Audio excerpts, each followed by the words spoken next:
For the next hour, you'll be leaving the Show Me state and entering the Show Me the Money state. So stop what you're doing, grab a pen, and get ready to learn, people. Because you're tuned to the Ozarks' #1 show about your money. Randy Floyd, founder of Floyd Financial Group, will be your guide for straight talk about living the life you deserve in retirement. Prepare to be empowered. Now, here's your Show Me the Money host, Randy Floyd.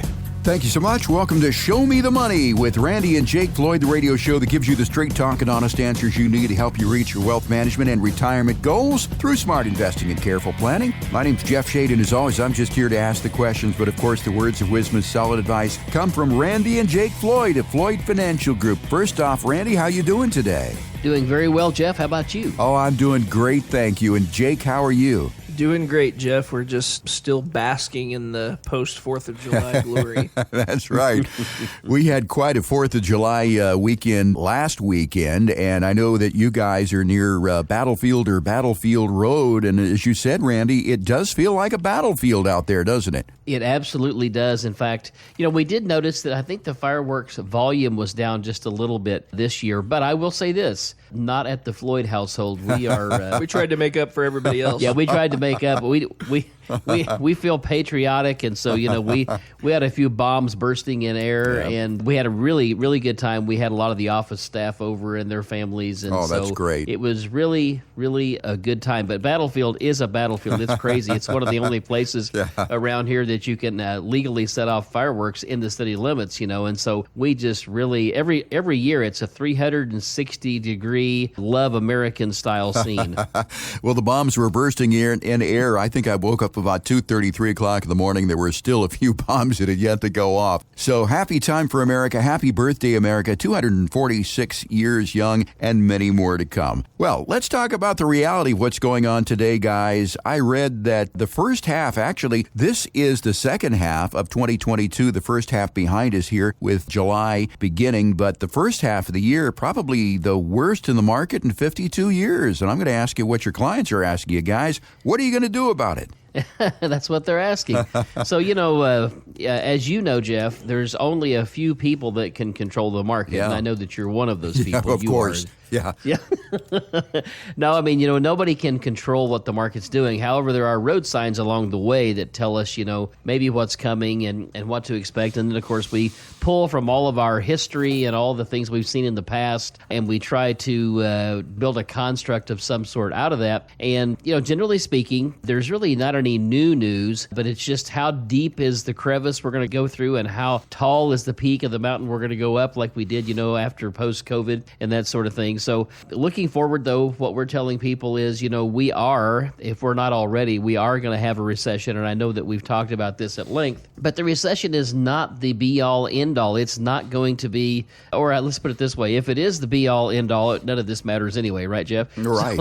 But we know that we need to have a recession. We need to right the ship. It's going to be painful. The Fed is trying to kind of kill the speed of the economy a little bit, which will take corporate profits down, which will probably push the market down some more, which will also lead to a little bit of unemployment, which really would be, believe it or not, a good thing, because we've got to get to the other side of this where we can get back to what would be a more normalized growth and stability pattern on the other side of this. But make no mistake, there's great stuff on the other side. When you talk about the other side, last week, Jake, you had mentioned, or at least you had a prognostication that it would be sometime next year. And I think you said maybe May through October, something like that. What gives you that hope that that is going to be the time frame that things turn around? So, again, that's a little bit of a complicated question. I'll try to pare that down, but I do think March through October is likely when it will happen. A lot of that has to do with, as far as the timing, a lot of that has to do with cyclicality in the market. So this time of year in the summer is usually a little bit slow because everybody's on vacation, so people are not trading their portfolios, so they have lower volume, so the market tends to move less in the summer. Then people get back and they look at their portfolio after it started to go down. They're like, oh my goodness, I'm losing money. I better sell and go to cash. So when they come back, September is historically the worst month, followed by October, which is a fairly not good month as well. And then we get to Christmas. People are spending spending money, the market goes back up, and then after Christmas, they're like, oh, all these problems are still here, and then you have an eventual bottom March, April, May, something like that. In this particular case, part of the reason why I think that is because the market will bottom before the economy does. Right now, we haven't really seen major cracks in the economy yet. We know they're coming, but we have not really seen the evidence. And so I think part of the first evidence we're going to see is, like Randy said, next week we start to get corporate earnings, and we're going to start to see these companies miss earnings. We're going to see negative earnings growth and things like that. And then about the following week, we have the first read on preliminary Q2 GDP, which is the gross domestic product reading. If that number is negative, we're technically in a recession. I believe that number will be negative. We'll just have to see, what kind of concoction the Fed and others counting can cook up to try to make it not negative. But again, I don't see how it's not negative. So as all this unfolds, I think it'll take to the middle of next year for us to find the bottom and have everybody reverse policy, and then we'll start to go the other way. Well, I'm always looking for silver linings to a dark cloud. So considering that we're in such a down market at this point, if you do have some cash on the side, gentlemen, is this a good time to be looking at buying some things? I mean, buying low at this point while stocks are on sale? In our opinion, Jeff, we're not there yet. We think that this thing can fall a fair amount further.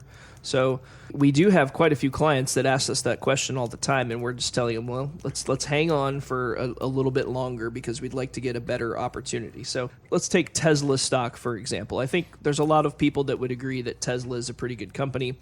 They make the most American automobile on the planet, meaning it's manufactured here more than any other car is. Right. GM's not even in the top 10. It's made mostly in Mexico.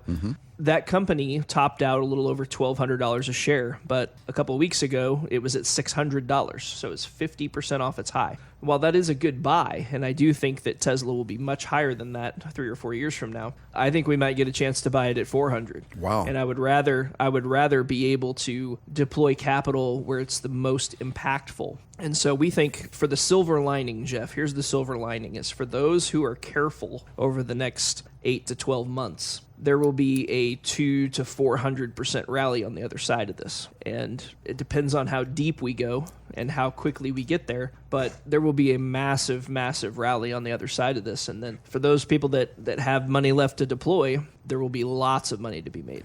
Let's put this into perspective a little bit, gentlemen. I mean, we've been through recessions before. I can remember at least a couple of those. Of course, we've had many down markets. We've bounced back from those down markets. Is this recession, if we're in a recession right now or the upcoming recession, how is this recession different, or is it different at all from past recessions?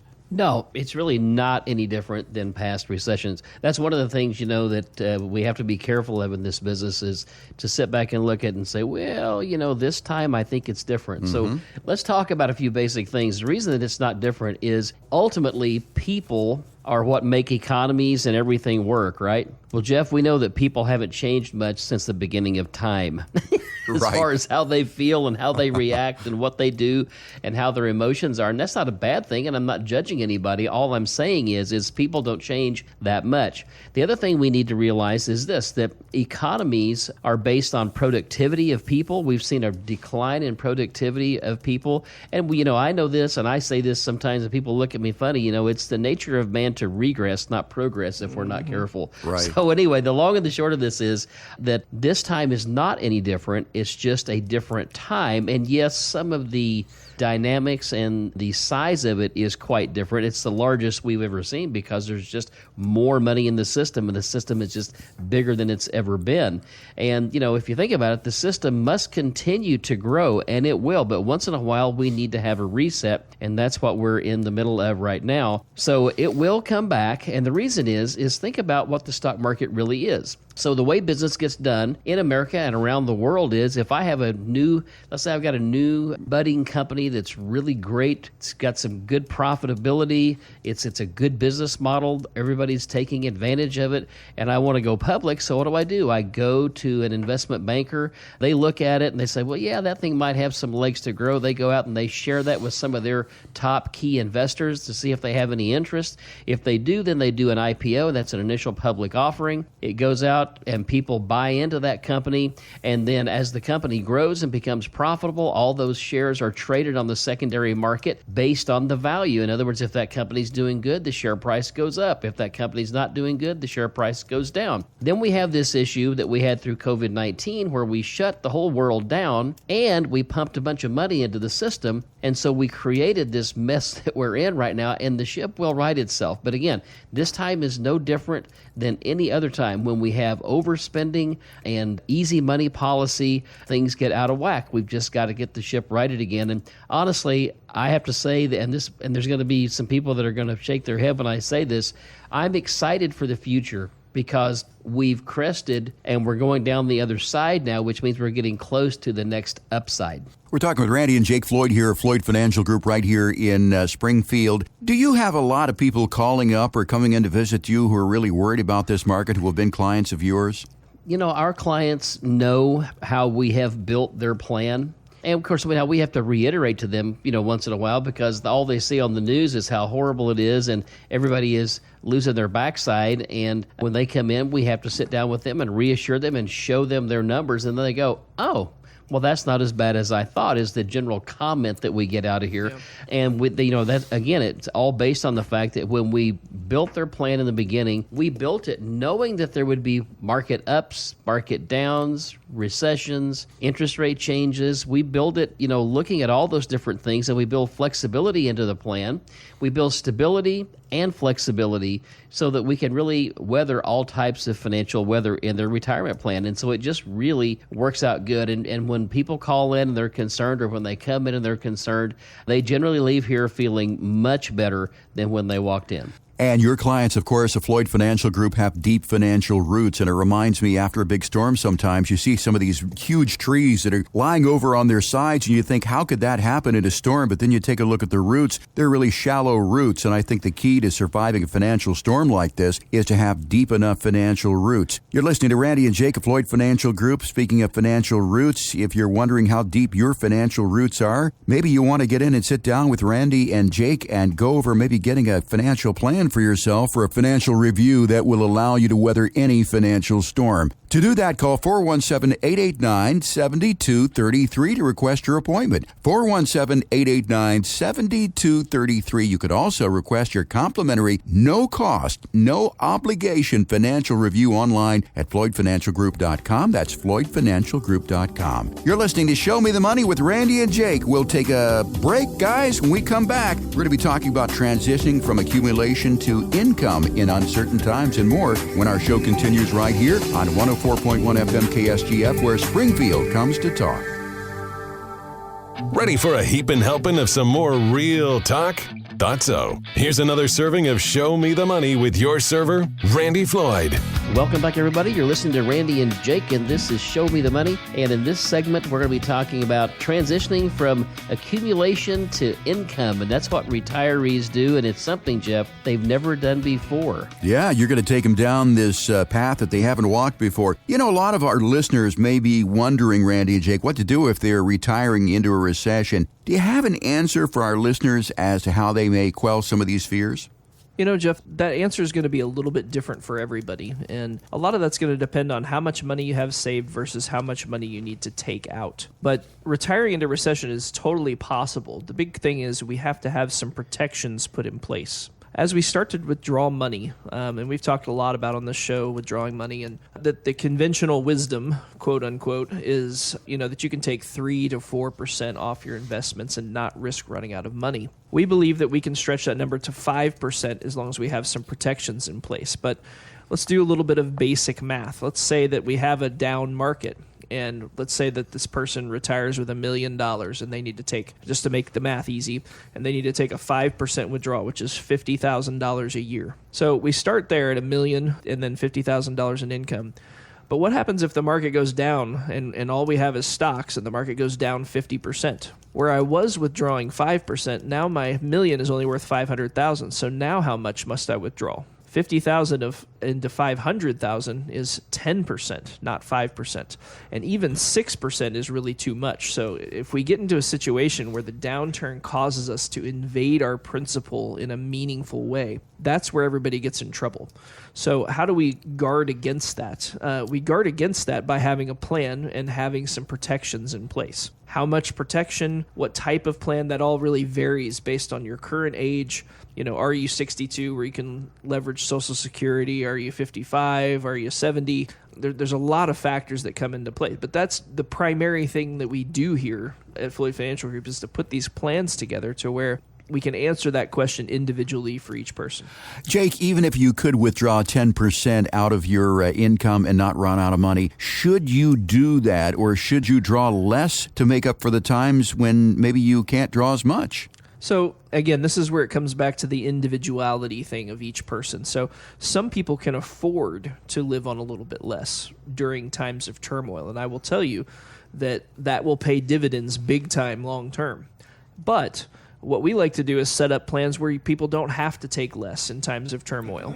And if you want to do that, great. If you don't want to do that, we set the plan up to where you do not have to do that. Yeah, I think also, Jeff, one thing that we should point out is we're seeing more and more as people come in to retire now, they're really sometimes wanting to take more income early in retirement, knowing that's where when they're going to feel their best, look their best, have their best beach body at age 70. I'm just kidding. But anyway, but that's when they're going to feel their best and do their best, and so they want to have more money on the front end, and we can also build that into the equation. The biggest thing that we have to factor in is, number one, like Jake said, how much money have you saved? What's the taxability of that money? Is it all pre-tax money? Do we have some Roth money? Do we have money in a brokerage account where maybe we have capital gains that we might have to pay rather than ordinary income tax? Do we have tax-free bonds and that sort of thing involved there? Not that I recommend those right now. That's what we see out there.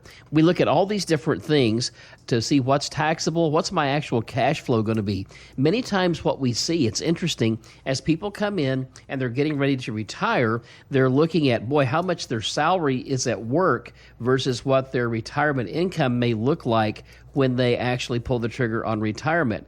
The interesting thing about that is many times they're funding 5, 10, 15% of their salary into a 401k or some retirement vehicle now. And also they're paying for, health insurance, they're paying Social Security, Medicare, Medicaid taxes on all that money that they're earning. And so the net check that they receive many times looks much different than what it would appear. Like if I say, I'm making $120,000 a year, but I'm funding 15% to a 401k, and then I'm sitting here and I'm paying that 7.65% to Social Security, Medicare, Medicaid. All those things add up, and so what we really want to do many times is look at, hey, what's your net pay stub today versus what it's going to be in retirement? Because I'll tell you more and more, Jeff, people are not looking to settle for 60, 70% of their working income in retirement. They want it to be the same because they want to go and have some fun. And you know what? I don't blame them. Yeah, neither do I either. We're talking with Randy and Jake here about transitioning from accumulation to income in uncertain times. You talked about that paycheck stub there, Randy, and traditionally people get raises when they're working. Do you build in raises? For example, if in the beginning of retirement you're taking out 4%, do you make it 4.5%, up to 5%? You just keep taking the amount that you take from your retirement accounts. Do you make that grow? Assuming people have taken the appropriate approach to get ready for retirement, they have enough money, we like to build in an inflation fighter of around 2.5% to 3%. So basically their total income will rise by that amount each year. So if they start out at $100,000, the next year they'll have $102,500 or $103,000.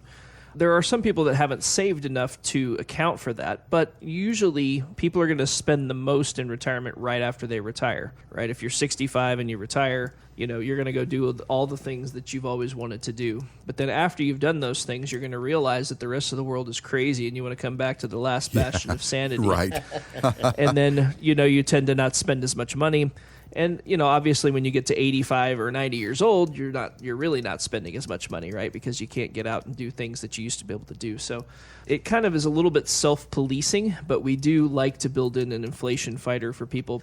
Some people are like, well, 3% is not even going to come close to cutting it. This year is going to be 8%. Right. Well, that's true, but long-term, inflation will come back down. In fact, I believe that we will have some deflation over the next little bit. And then, long-term, 2 to 2.5% will probably cover the inflation. You talked about what I call front-loading income, where you expect to take more in the beginning versus later. I would think, and correct me if I'm wrong here, that your income distribution is more of a U-shaped type of graph thing, where you're going to be taking a lot in the beginning, then it's going to kind of go down, but then at the end, does it go back up because of healthcare expenses? As you said, when you're 85, 90 years of age, you don't spend as much, but then you've got healthcare expenses. Do the healthcare expenses later on in life like that really put that much of a dent in your wallet, considering that you have, Medicare, that sort of thing? Yeah, so those types of medical expenses are very minimal. I mean, especially if you got Medicare Part B and a supplement and a drug card. Right. Your out-of-pocket expenses almost zero after that. But yes, when we start talking about assisted living or nursing home or that type of thing, those numbers can add up very quickly. That's one of the reasons we have an arm here of our business that does planning for long-term care costs. And if that's something you'd like to talk about, we have a couple ladies in the building dedicated to only that purpose. And so that can be very scary. Some people spend a lot on that, but some people don't spend anything on that too. But I would say as a rule, Jeff, you're right. We spend more up front, and then there's a period where we don't spend as much. And then toward the last 5 years of life, a lot of times, there's roughly a 65-ish% chance that you're going to need some type of long-term care before you're gone, and so obviously that has a cost to it. I will throw in one other thing too, Jeff. As timing would have it, and we're talking about this, last week I had my annual physical exam, and we had blood work done and all that sort of thing, and I go in to see the doc. Now, I had never seen this doc actually in person. I've always had a physician's assistant or somebody that I've gone in to see rather than actually seeing him. So I actually met him for the first time. And so he starts asking me a few questions, and we're talking about a few odds and ends, and so they're checking me out, and he says, okay, let me see your ankles. Are your ankles swelling up? I said, well, no, not generally. I said, here, look at it. He says, okay. He says, see those ankles? He's talking to a student who's going to be a doctor that was in the room with us, is who he's talking to here. And, of course, on my annual exam, they do that exam for us guys, and I told him, I said, it's been 1975 since somebody did that. the last time. And I said, so anyway, everything came out good, but I think the thing to take away from this was this. During some of the questioning, he learned that I run, I swim, I ride my bike, and he looked at this young man and he said, so here is a guy that will probably continue to move and live for a very long time, as opposed to some of the people that we see that are sedentary and they have all these health issues starting to come in. So I think the one of the takeaways here is nobody knows what our future health is going to be. Only God knows what's coming down the road for each and every one of us. But we do know this, that the object in motion seems to continue to be that way, and those that are not, the worst happens there. So it was just interesting to me to hear him teaching his medical student on my behalf, and I felt pretty good about the fact that, hey, I'm getting out, I'm moving, and I'm going. It's the law and he said, of inertia. That's the biggest, He said that's the biggest thing we see is people that don't keep moving, don't move. And then pretty soon they're no longer with us. And those that do also have fewer medical bills in the future because they spend less time in the system. So, you are the poster child, Randy. We talked about this before, about all the things that you do in the morning before we all wake up. And it is really showing in your health, and it's going to show in your longevity, and it's going to show in the quality of life that you have, too. You really are someone that I think people should take an example from. We're talking with Randy and Jake here at Floyd Financial Group on our radio program, Show Me the Money. We're here for you every week here on KSGF, Saturday mornings at 11 o'clock in the morning. If you would like a complimentary, no cost, no obligation financial review with Randy and Jake here at Floyd Financial Group, again, it's not going to cost you a dime. And I think really the takeaway from all of our shows is to have a plan that will withstand any kind of financial weather. Again, no cost and no obligation to sit down with Randy and Jake and ask your specific questions to put you on the right track to retirement. To get yours, 417-889-7233. 417-889-7233, office right here in Springfield. You can also go online and request it at FloydFinancialGroup.com. That's FloydFinancialGroup.com. Randy and Jake, time for a break. When we come back, we'll talk about what we need to know about retiring in a recession and more when our show continues here on 104.1 FM KSGF, where Springfield comes to talk. Ready to climb a mountain of financial know-how? Good. Because it's time for more Show Me the Money with your financial Sherpa, Randy Floyd. Welcome back, everybody. This is Randy and Jake. You're listening to Show Me the Money. And in this segment, we're going to be talking about what to know about retiring into a recession. And Randy and Jake, a lot of our listeners may be questioning if it's possible to retire comfortably in a recession. Factors like market volatility, inflation, the overall uncertainty of how bad and how long a recession might last could be weighing you down. But retiring into a recession is actually possible. It's just a matter of knowing how to do it, what your current financial situation is, and what goals you want to achieve.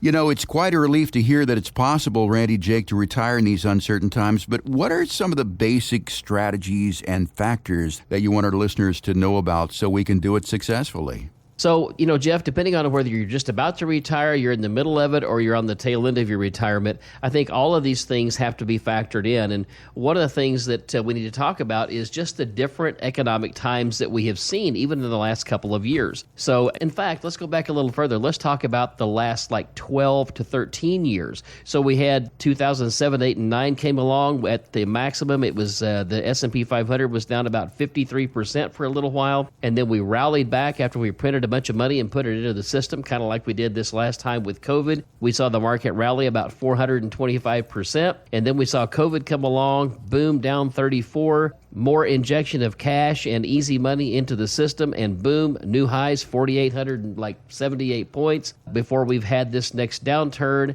Rapid inflation, rising interest rates compared to 1980. There's a whole lot of things that are similar. So, it's always something. And so when we build plans and as we're going through our life and through retirement, we need to make sure that we are not just trying to set it and forget it. We've got to be revisiting this stuff and monitoring all the time. I think also that this little crash that we're probably about to have here is most closely resembling the 2000 era. Mm-hmm. And the reason why I say that is, and a lot of people may not be aware of this, but during the run-up into 2000, especially 1999 and the very early part of 2000, there was a record number of IPOs. IPOs, as we said earlier, are initial public offerings. That's where somebody offers their stock on their company on Wall Street for the first time. And a lot of these IPOs, and again, I have to go back and look at the exact number. So be kind to me here if you go look at the number, but I want to say it's in the neighborhood of 520 IPOs leading up to that period in a matter of about 12 months. And most of those IPOs were very nebulous companies. Some of those IPOs had companies that had empty office buildings. There was no business there, and people were running the stocks up anyway. That really resembles closely what happened with SPACs last year. So for those who don't know what a SPAC is, it stands for Special Purpose Acquisition Company. And basically what it is a celebrity hedge fund manager goes out and says, hey, I want to raise $1 billion of capital, and I have no business right now. And what I want you to do is trust me with that $1 billion, and I'm going to go find something to buy, therefore taking it public through a reverse merger IPO. So all that's just fancy way to say, hey, give me a blank check for $1 billion. I'll go find something to buy and we'll all get rich. Trust me.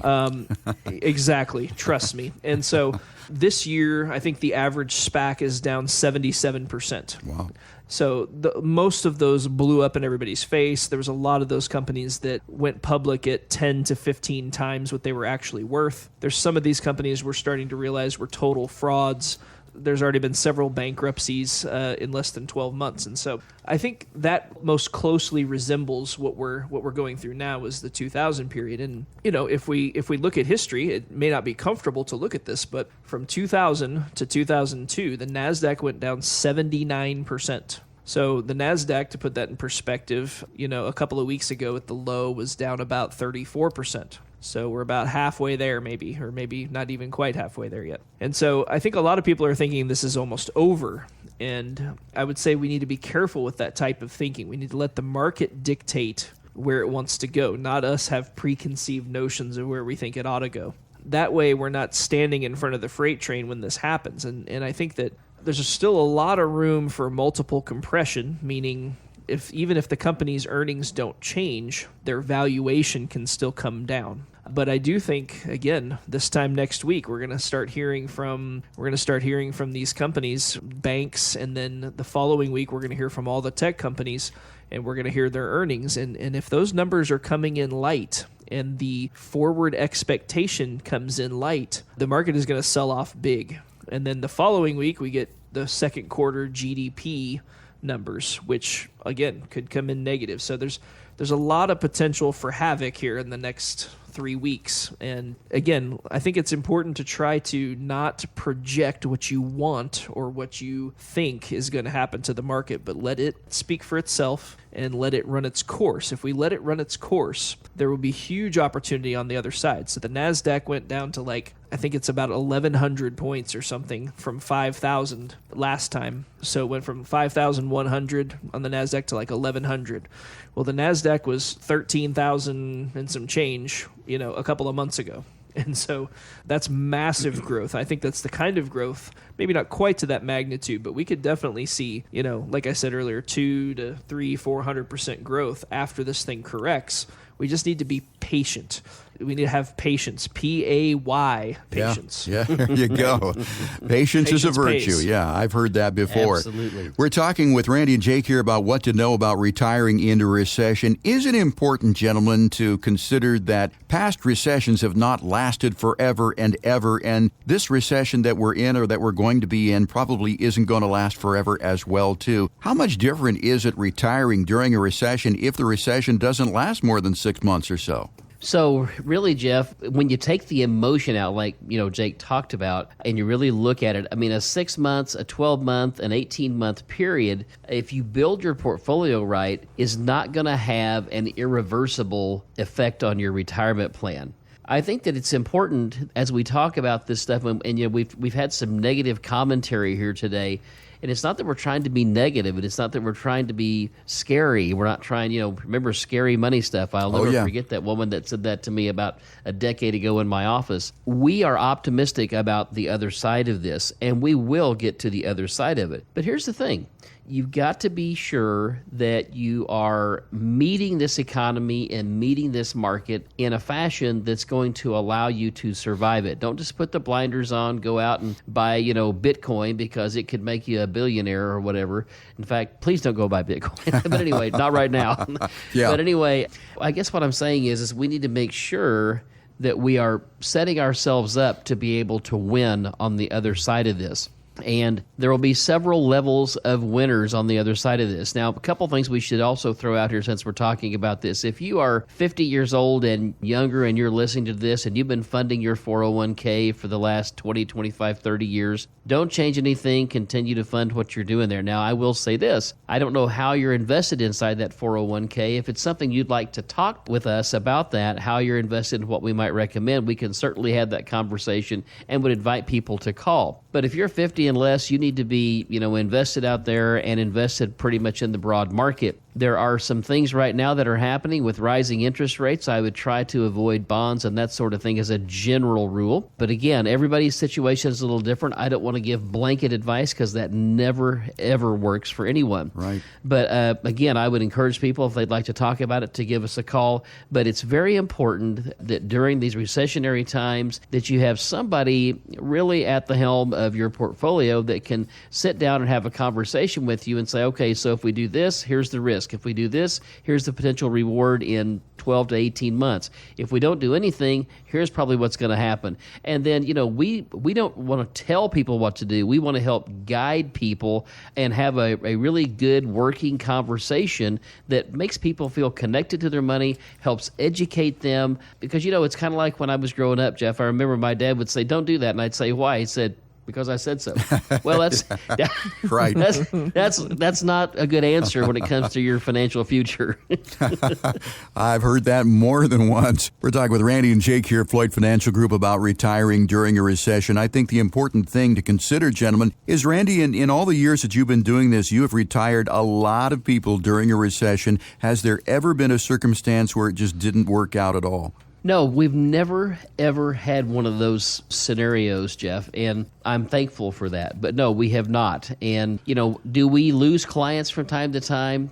Honestly, we don't lose very many, but we do lose one once in a while, and that's okay. Nobody's perfect, and you can't please all the people all the time, right? And it's usually because we're not willing to take enough risk to make them happy. So a lot of people are like, well, why do people leave? If people leave, it's because I refuse to swing for the fences with their retirement money. Mm-hmm. And you can take that or leave it. If you're looking for us to come in and take enough risk where your average return is going to be 12% or something, it's probably not the right fit, because I will not risk your well-being to make those types of returns. Is that possible? Yes, it's possible.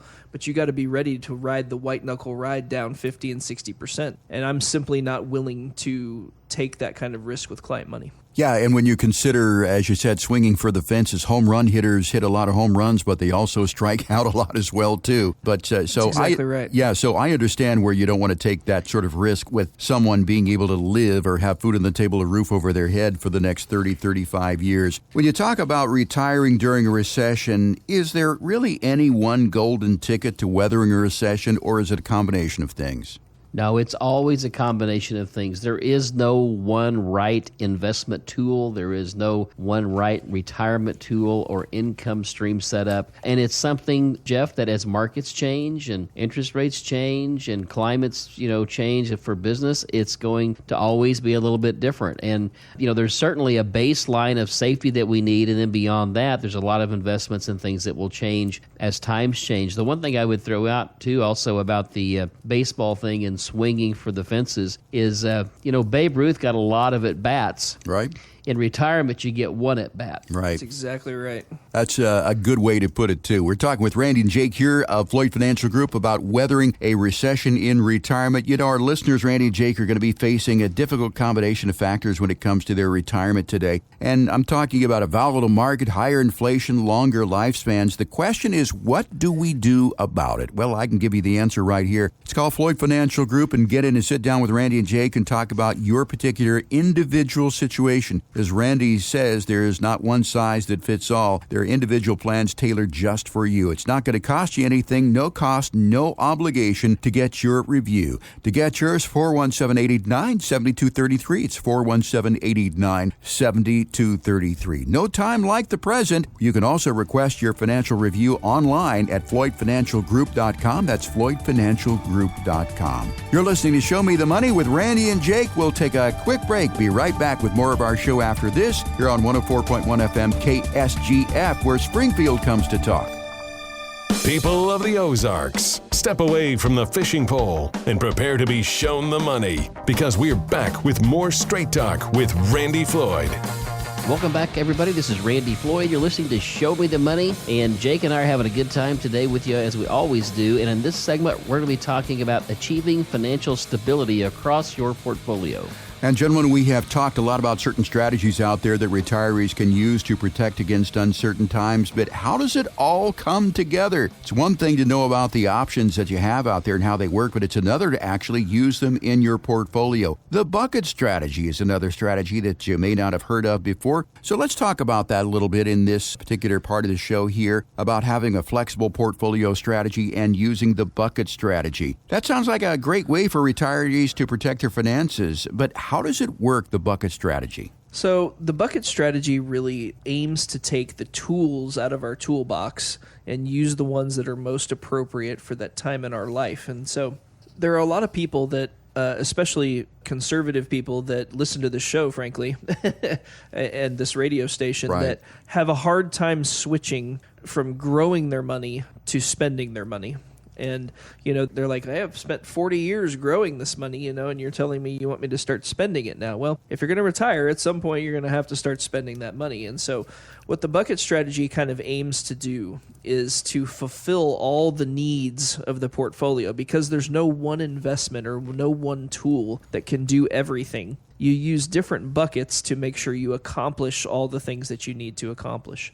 So some of that's growth, some of that's income, some of that's safety. And as we look at the distribution of money, we need to make sure we're using the right tools for the job. The toolbox for us here at Floyd Financial Group is pretty vast. We can use almost any financial instrument out there. But because of the actions of the Fed, the toolbox is a little bit more limited right now, because there's a lot of investments that simply don't pay any interest or do not have a very attractive risk versus reward outlook. And so it's important to stay on top of these different tools, because they change all the time. If you're using the same strategy in every market all the time, that is just a suboptimal way to go about things, meaning, it could be better. We want to use whatever tools are the most attractive at the time. And part of that is not being too locked into anything so that you can't change it. We like the ability to be able to change things, be able to adjust income streams if somebody needs a little more income, a little less income.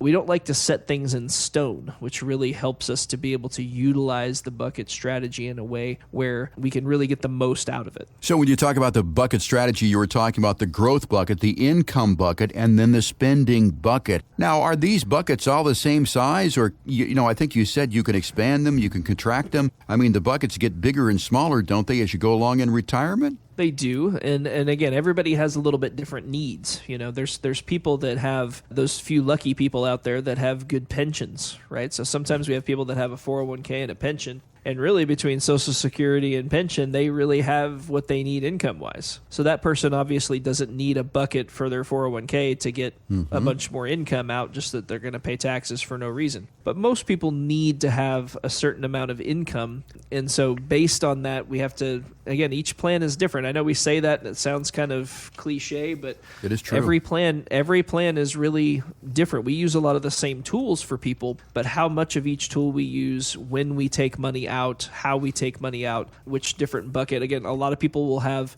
their 401k, but they'll also have some non-qualified money or after-tax money like in the bank. And so depending on how we take that income out of there affects what tax bracket these people are in. So there's a lot of different strategies, and so it's hard to blanketly say, hey, here's how much we need in the income bucket and the spending bucket. It's more about each person and finding the most optimal way to take those incomes. And, one thing I should point out here, where we're talking about achieving financial stability, that doesn't mean that your balance is going to be flat, and that doesn't mean your balance is always going to be going up, because that would be nice. But the bottom line is that we're always going to have some market volatility. And so the biggest thing we have to protect against is too much volatility to the downside. We've talked about Mr. Green and Mr. Brown on here many times, right?